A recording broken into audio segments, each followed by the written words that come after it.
ويا أهلا وسهلا. في فيديو النهاردة هنتكلم عن التوزيع الأمثل للإضاءة في البيت عندك أو في الفيلا بتاعتك. وفي الفيديو بتاعنا هنشرح الموضوع بطريقة مبسطة، عشان برضو احنا بنركز هنا في الفيديوهات بتاعتنا على ان انت لو انت بتعمل شقتك باجتهاد شخصي او معاك حد بيشطب لك، سواء كان مهندس او ايا كان او جايب حد بيشطب لك، تقدر ان انت برضو تراجع معاه على الحاجات دي وان شاء الله توصل لاحسن نتيجة. الفيديو هينقسم معانا بكل بساطة لان احنا هنوزع الإضاءة صح في الريسبشن، في غرفة النوم الماستر، في غرف الأطفال اللي هي بتنقسم معايا لغرفة البنات وغرفة الأطفال اللي هم الشباب، وطبعا توزيع الإضاءة في الحمام وتوزيع الإضاءة في المطبخ. الموضوع بسيط جدا، مش هاخد من وقتك كتير، هتطلع من الفيديو إن شاء الله مستفيد وكل حاجة تبقى تمام. خلينا نبدأ بالحمامات. بكل بساطة الحمام، كل اللي انت محتاجه في إضاءة الحمام وانت واقف قدام مراية الحوض يبقى فيه سبوت لايت فوق الحوض مركز على منطقة الحوض، او ممكن تعمل اوبشن كمان ان انت تعمل ليد او اضاءة في المراية بتاعة الحوض، وبكده هتكون وفيت الغرض تماما بتاع الحوض. ان انت هتدخل الحمام، هتغسل ايدك، هتتوضى، هتخلص الحمام، تاخد شاور، تقف قدام الحوض، فانت خلاص خلصت اللي انت محتاجه من الحمام. في الشاور بوكس او في البانيو ما بحبش اعمل سبوت لايتس في الحمام، لان السبوت لايت مع الوقت ومع البخار الفريم بتاعها بيبدا يتاكل وبيبدا يحصل مشاكل فيها، فبنعمل فكره هيدن لايت. الفكره دي لذيذه جدا وهنزل لك صوره ليها توضح انا قصدي ايه.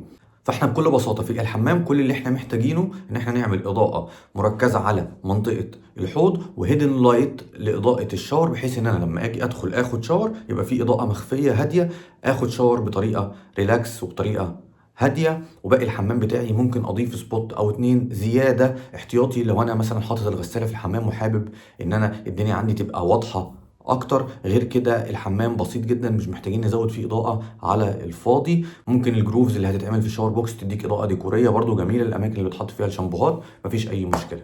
تاني حاجة معانا المطبخ من الحاجات المهمة جدا جدا اللي لازم بقى الإضاءة بتاعتها تكون قوية جدا وتكون شديدة جدا. طبعا هيبقى في فيديو تاني هنتكلم فيه عن درجات الإضاءة، هل ممكن تعمل وورم ولا تعمل الإضاءة كول ولا تعمل الإضاءة أبيض، ده هيكون فيديو منفصل، ولكن احنا دلوقتي بنتكلم عن قوة الإضاءة وإزاي نوظفها صح. المطبخ أنت محتاج تفرش المساحة بتاعت المطبخ اللي هي الممر الحركة اللي ست البيت بتبقى ماشية فيه، يكون الإضاءة مركزة على المطبخ، زائد الهيدن لايت اللي بيكون موجود تحت الرخامة. دول أهم عنصرين ممكن يكونوا موجودين في المطبخ، مهمين جدا لأي ست بيت واقفة بتستخدم المطبخ بتاعها. وطبعا تركز جدا إن إضاءة المطبخ يكون فيها تنوع، يعني مثلا لو أنا عندي المطبخ بتاعي عامل فيه 5 6 سبوتات، فأنا ممكن أعمل الخمسة ست على مفتاحين، لأن أنا مش هينفع إن أنا أعملهم على مفتاح واحد، لأن هكون كده جبرتها على إن هي تستخدم قوة إضاءة معينة. لا، ممكن أعمل مفتاحين لنفس اللاين بتاع السبوتات، ولكن في مفتاح ينور 3 وفي مفتاح ينور 3. تالت حاجة معانا غرفة الأطفال. غرفة الأطفال منقسمة لدولاب، لو عندي سرير يمين وسرير شمال وكومود في النص، وعندي المكان بتاع المكتب اللي الطفل هيقعد يذاكر عليه. منطقة المكتب محتاجة إضاءة قوية، ممكن أعمل لها إضاءة مركزة تحت المكتب. كده كده أنت بتبقى عامل تصميم وعارف المكتب بتاعك هيكون فين ومؤسس الكهرباء بتاعته، فبالتالي بتعمل إضاءة مركزة على منطقة المكتب. الإضاءة دي تكون بس على المكتب وليها مفتاح مخصوص، وقت المذاكرة أدوس على المفتاح ده ينور لي إضاءة كافية جدا. لو أنا بقرأ حاجة، بذاكر، بعمل أي حاجة، فاتح اللابتوب، فأنا هبقى واخد كفايتي جدا من الإضاءة.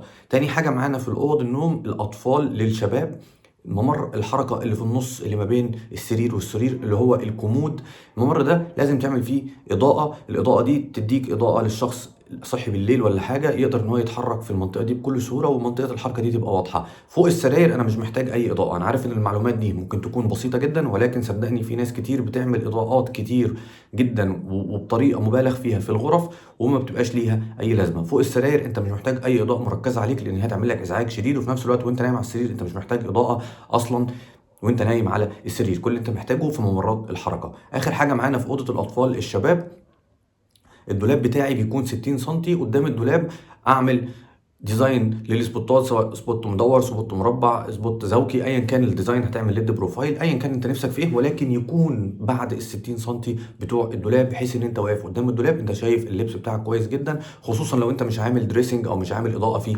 الدولاب، فالاضاءه اللي هتبقى فوق الدولاب هتكون محترمه ومميزه جدا. فكده الاضاءه بتاعت غرف الاطفال قدام الدولاب في ممر الحركه ما بين السرير والسرير فوق المكتب، مش محتاجين اكتر من كده. صدقوني صدقوني، بلاش فكرة ان احنا نعمل اضاءة كتير مبالغ فيها ومش مدروسة ومش موجهة للاماكن اللي احنا فعلا بنستخدمها بطريقة يومية. غرفة اطفال البنات نفس الفكرة بالظبط، ولكن اضافات هتزود عليها فكرة التسريحة. هنعمل طبعا ليد او اضاءة في المراية، وممكن نعمل ديكور او دلاية بسيطة برضو تديها اضاءة لطيفة على التسريحه، لان في اغلب الاوقات ممكن البنت بتحتاج ان هي تطفي اضاءه الاوضه تماما وتنور بس الليد بتاع المرايه واضاءه الابليك او الدلايه اللي نازله من السقف، بتديها تفاصيل جميله تقدر ان هي برضو تستمتع بالتسريحه وهي قاعده تستخدمها بكل سهوله. طبعا في كل الاماكن اللي انا بكلمكم عليها دي ممكن تضيفوا اضاءات ثانويه زي اضاءه الاباليك، ممكن تضيفوا اضاءات هيدن لايت سواء في الجبسون بورد سواء في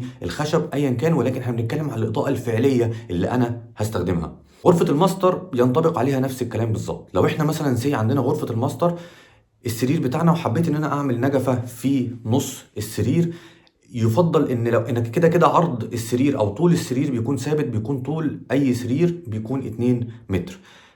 ما ينفعش تعمل النجفه في سنتر السرير لان هي هتكون مزعجه جدا وهتبقى كبسه على نفس اللي نايم، مش هيبقى مرتاح وهو نايم. فيفضل ان انت تعمل النجفه في التلت الاخير بتاع السرير، يعني مثلا هنسيب 175 سم من الحيطه اللي فيها السرير، وهنبدا ان احنا ناخد سنتر النجفه بتاعنا وناخد سنتر عرض المكان اللي هيتسنتر فيه النجفه، بحيث ان انا لما انور النجفه تبقى النجفه في اخر السرير ويبقى الموضوع مريح نفسيا للشخص اللي نايم على السرير. وفي نفس الوقت برضو هنهتم بفكرة الإضاءة المركزة على مكان استخدام التسريحة والإضاءة المركزة على قدام الدولاب، مش محتاجين أكتر من كده نهائي. وطبعا ممكن نضيف أباجورتين، واحدة يمين وواحدة شمال، ممكن استغنى عن كل دوت واقدر ان انا اشغل الاباجورتين ويدوني اضاءة هادية جدا، اقدر ان انا استمتع بالاوضه وانا نايم فيها بتفرج على فيلم او قاعد مع مراتي بنتكلم بندردش في اي حاجه، بتدينا مود لذيذ جدا. اخر حاجه معانا وهي اضاءه الريسبشن. طبعا كلكم اكيد شفتوا ان انتم ممكن تدخلوا شقق كتير او بتشوفوا فيديوهات على النت ان اضاءه الريسبشن